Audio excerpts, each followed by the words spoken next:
जय Hind defence aspirants, welcome back again. मैं दिव्यांशु पांडे आपका स्वागत करता हूं हमारे चैनल पर।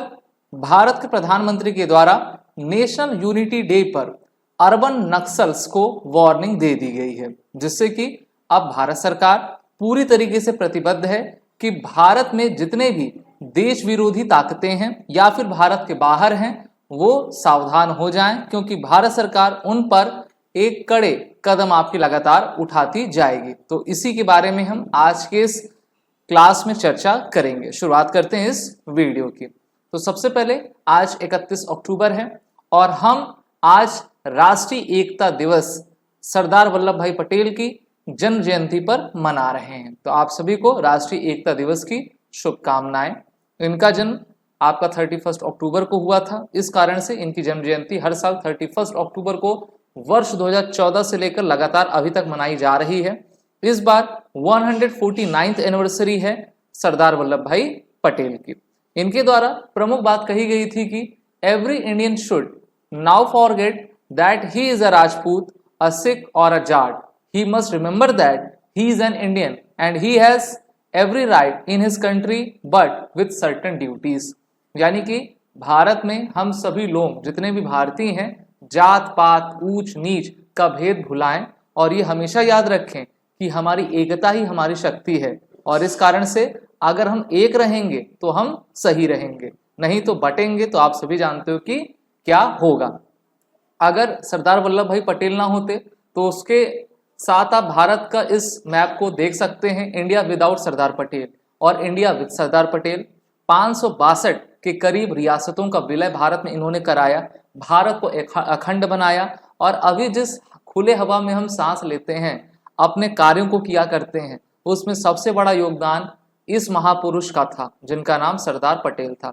आज सुबह नरेंद्र मोदी जी के द्वारा गुजरात के केवड़िया, जहां पर नर्मदा नदी का किनारा है, वहां पर जाकर इनको श्रद्धांजलि दी गई।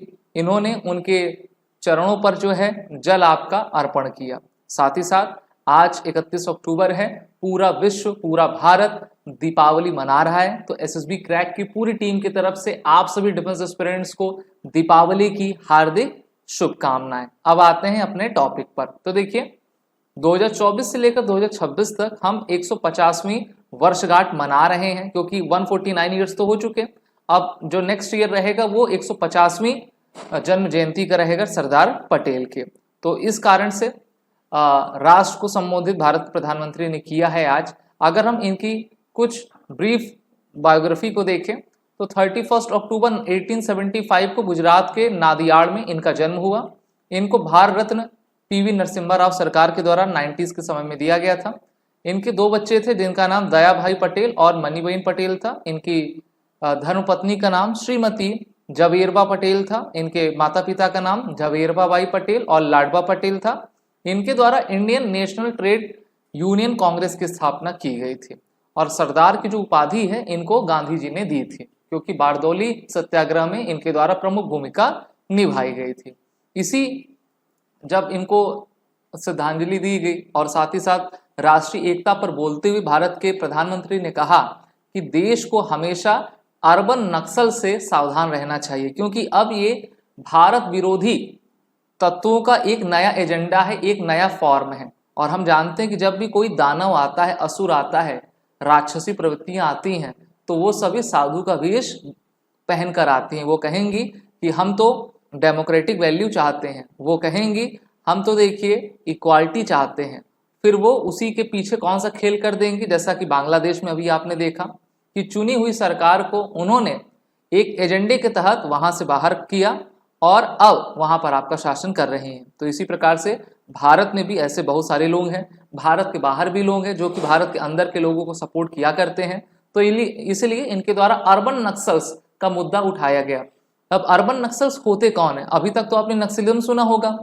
1967 में नक्सलिज्म की शुरुआत भारत के पश्चिम बंगाल से की गई थी, और पश्चिम बंगाल का एक गांव था जिसका नाम था नक्सलबाड़ी। तो वहां से नक्सलिज्म मूवमेंट शुरू हुआ था। नक्सलिज्म मूवमेंट था क्या कि जो अमीर हैं, जमींदार हैं, वो हमारा शोषण करते हैं और हम उनका दमन करेंगे। कैसे दमन करेंगे? हथियारों के बल पे करेंगे। ये मूवमेंट बढ़ता गया। ऑपरेशन स्टीपल चेज 1971 में किया गया, ऑपरेशन ग्रीन हंट 2010 में किया गया। लेकिन अब ये जो हथियार हैं और जो विचार हैं उनको कौन देता है? तो ये अर्बन नक्सल्स देते हैं, जो कि सभी विभाग में रहते हैं, चाहे स्कूल हो, कॉलेज हो, कोर्ट्स हो, ठीक है, या फिर अदर आपके डिपार्टमेंट्स हो। अब उनका प्रमुख लक्ष्य रहता है कि सत्ता पाना, और उस सत्ता की प्राप्ति के लिए अगर भारत की सांस्कृतिक विरासत को भी चोट पहुंचानी पड़े तो वो पहुंचाएंगे, और वो लगातार पिछले 75 सालों से करते जा रहे हैं। जहां पर डिस्टॉर्टेड हिस्ट्री को पढ़ाना, भारतीयों के मन में ये विचार उत्पन्न कर देना कि आप जिस व्यवस्था, जिस परंपरा, जिस संस्कृति को मानते हैं वो तो काफी कमजोर है, उसका कोई आधार नहीं है। अभी दीपावली हम सभी मना रहे हैं, तो उसमें सब कहते हैं कि अरे भाई पटाखे से जो है प्रदूषण होता है, प्रदूषण के साथ जो कुत्ते बिल्ली होते हैं वो काफ़ी जो है उनको कष्ट पहुंचता है। लेकिन अब तो वीडियो काफ़ी वायरल्स हैं, कुत्ते भी आनंद ले रहे हैं। तो चलिए, पटाखे बजाने चाहिए लेकिन उतनी मात्रा में नहीं जिससे कि हो जाए, लेकिन फिर भी साल में एक बार का दिन आता है तो आप कर सकते हैं। यहाँ पर भारत के प्रधानमंत्री श्री नरेंद्र मोदी के द्वारा कहा गया कि countries are going apart but coming close to India, this is not ordinary, a new history is being written, the world is watching how India is resolving it issues. जी हाँ, अच्छा, इशूज इन्होंने किसको आपका कहा? सबसे पहला तो चाइना वाला डिसएंगेजमेंट 4 साल के बाद हुई है लद्दाख के बाउंड्री पे, तो ये भी सबसे बड़ा आपका भारत का कदम रहा है। वहीं पर एससीओ की समिट हो, ब्रिक्स की समिट हो, भारत ने साफ साफ कह दिया सोवरेनिटी से अगर कोई आपका खिलवाड़ करेगा भारत की तो हम उसको बर्दाश्त बिल्कुल भी नहीं करेंगे। तो वैश्विक मंच पर भारत लगातार आगे बढ़ रहा है। बहुत बड़े बड़े देश इस बार यूनाइटेड नेशन जनरल असेंबली के 79 सेशन में भारत को उन्होंने कहा कि हाँ, भारत के लिए हम परमानेंट सीट की मांग करते हैं। आगे मोदी जी कहते हैं कि so we must protect our unity, हमें अपनी यूनिटी को प्रोटेक्ट करना चाहिए, एकता में शक्ति होती है, और ये हमारी एनसीसी का भी मोटो है। He said after paying tribute to Sardar Patel, जिनके द्वारा भारत का इंटीग्रेशन करवाया गया। सरदार पटेल जब भारत का प्रधानमंत्री चुना जाना था तो उसमें टोटल कांग्रेस के जो आपके हम कह सकते हैं कि रीजन्स थे, टोटल 16 थे, तो 16 प्रांतों से मत आया। 16 में से 13 वोट जो है सरदार पटेल जी को पड़ा था कि हाँ, हमको प्रधानमंत्री ये चाहिए। 3 नील आपके थे, जवाहरलाल नेहरू को जो है 0 वोट आपका पड़ा था। तो गांधी जी की कृपा से नेहरू जी आपके प्रधानमंत्री बन गए, और फिर हमने कश्मीर का इशू देखा ही था।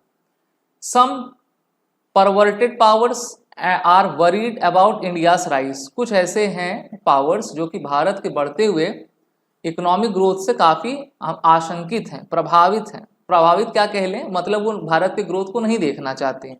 वो ये नहीं देखना चाहते कि वर्ष 2028 तक भारत विश्व की तीसरी सबसे बड़ी अर्थव्यवस्था बने। वो नहीं चाहते कि भारत अपना मेक इन इंडिया प्रोग्राम चलाए। वो नहीं चाहते कि भारत सेल्फ रिलायंस हो। With in India and outside it, such people are trying to create instability and anarchy. They want the wrong message to go to the global investor, जिससे कि global investor ना आए, एफडीआई ना आए। FDI नहीं आएगी तो जो आपका ग्रोथ रहेगा वो भी नहीं हो पाएगा। और ये कोई और नहीं, भारत के लोग विदेशी मदद से भारत की धरती पर आपका लगातार करते जा रहे हैं। These people are targeting the forces, running misinformation campaigns. They are trying to divide people in the name of caste. They aim to weaken India's society and unity.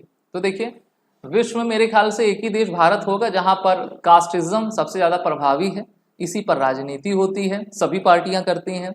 और अगर हम अपने समाज को कास्ट में बांटेंगे तो हम सही तरीके से मैसेज नहीं दे रहे हैं। हमको मैसेज यही देना होगा कि जो राष्ट्र भावना एकता की है उसी को हम लेकर आगे चलें और उसको साकार करते जाएं।